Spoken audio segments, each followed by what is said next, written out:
जीते हुए दिखाई पड़ते, खुद तो बिल्कुल हारे हुए।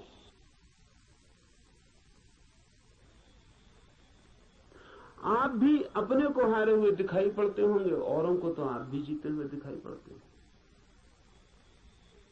आपसे भी पीछे लोग हैं जो आपको समझते हैं पा लिया आपने, जीत गए संसार में, लेकिन भीतर से अगर हम आदमी को देखें तो एक एक आदमी हारा हुआ है। संसार पराजय की लंबी कथा है, वहां जीत होती ही नहीं, वहां जीत हो ही नहीं सकती, वो संसार का स्वभाव नहीं। वहां हार ही नियति है, किसी की नहीं, किसी व्यक्ति की नहीं, संसार में होने की नियति ही हार है।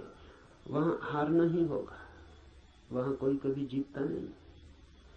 वहां हम नहीं जीत पाए जहां क्षुद्र था, स्वप्न था, शंकर कहते हैं माया है, वो माया में भी हार गए। सपना था, भ्रम था, वहां भी तो जीत ना पाए। जब भ्रम में भी हार गए, सपने में भी न जीते, तो यथार्थ में, सत्य में अकेले से क्या होगा। प्रार्थना का अर्थ है संसार में पराजित हुए व्यक्ति का यह अनुभव कि जन्मों जन्मों तक चेष्टा करके मैं हार गया, क्षुद्र में तो विराट में मेरी सामर्थ्य। इसलिए प्रार्थना, इसलिए सारे जगत को पुकारा है ऋषि ने कि मुझे साथ देना। सूर्य को पुकारा है, वरुण को पुकारा, ये सब नाम है, प्रतीक है जीवन की समस्त शक्तियों की। सूर्य को पहले पुकारा है क्योंकि सूर्य हमारा जीवन है, उसके बिना हम नहीं होंगे। हमारे भीतर सूर्य ही जीता है, जलता है। उधर सूर्य बुझ जाए, यहां हम बुझ जाए। सूर्य ही हमारा प्राण है, इसलिए पुकारा। कहा वायु को नमस्कार है, विशेष रूप से वायु को नमस्कार कहा है इस प्रार्थना में, क्योंकि तुम प्रत्यक्ष ब्रह्म हो। अजीब सी बात है, थोड़ा सोचे, बड़े मजे की बात है, क्योंकि वायु है बिल्कुल अप्रत्यक्ष और सब चीजें प्रत्यक्ष। सूर्य को कहा होता प्रत्यक्ष ब्रह्म हो, जीते जागते जलते प्रखर, समझ में आता। सूर्य को नहीं कहा प्रत्यक्ष ब्रह्म, कहा वायु को जो बिल्कुल दिखाई पड़ती नहीं, बिल्कुल अप्रत्यक्ष। कहां है प्रत्यक्ष वायु? सिर्फ अनुमान है कि है, लगता है कि है, भासता है कि है, दिखाई तो पड़ती नहीं। आंख के सामने कहां है? प्रत्यक्ष का मतलब है आंख के सामने है। जो आंख के सामने वायु बिल्कुल नहीं है, पत्थर पहाड़ सब आंख के सामने, वायु नहीं है।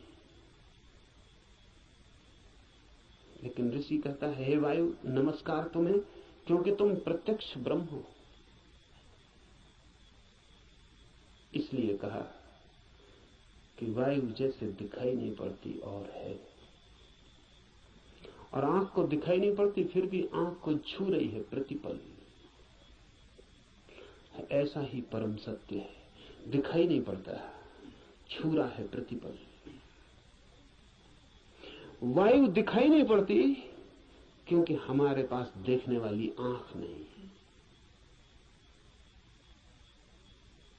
वायु तो यहां है, वायु के बिना तो हम भी नहीं हो सकते हैं। वही तो हमारी श्वास में हमें संभाले, उसका ही आवागमन तो हमारा सारा जीवन है, जो इतने निकट है। श्वास है जो हमारी, वो भी दिखाई नहीं पड़ती क्योंकि हमारे पास आंखें बड़ी स्थूल है। तो हम जो बहुत मोटा मोटा है, स्थूल स्थूल है, वो देख लेते हैं, जो सूक्ष्म है वो हमें दिखाई नहीं पड़ता।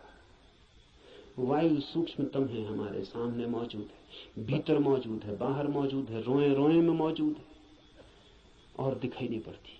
इसलिए कहा कि तुम प्रत्यक्ष ब्रह्म हो, तुम ठीक ब्रह्म जैसी हो, वो भी यहां मौजूद है और दिखाई नहीं पड़ता।